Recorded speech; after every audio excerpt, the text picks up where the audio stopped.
Students, we are on the second grammatical exercise, which is about the types of sentences here. Let's see what is the exercise.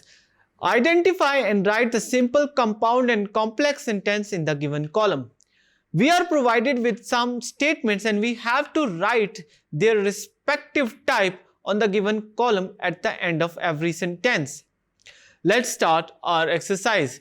He came to see me, but I was not present at home. Students, if you look at this sentence, both of these sentences are independent, and when both of these clauses are independent, that sentence is compound.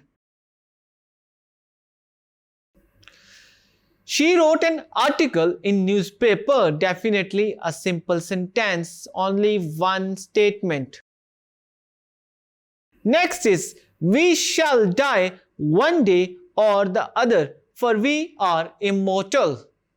It's a complex sentence. Because we are immortal, it's a dependent sentence on the first clause. They finished the work in time. Simple sentence. Because it consists of one independent clause. My mother always pray for my success. Again a simple sentence. Only consists of one simple independent clause. They serve God well who serve his creature. Here, complex sentences here.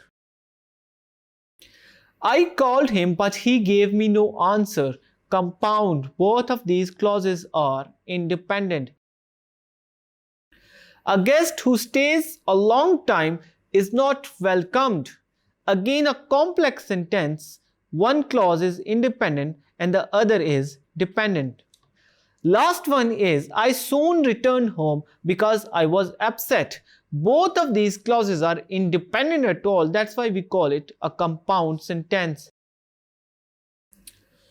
So student, this was all in this exercise. I hope you understand the concept of simple, compound and complex sentence. Let's move to the second last exercise of this chapter.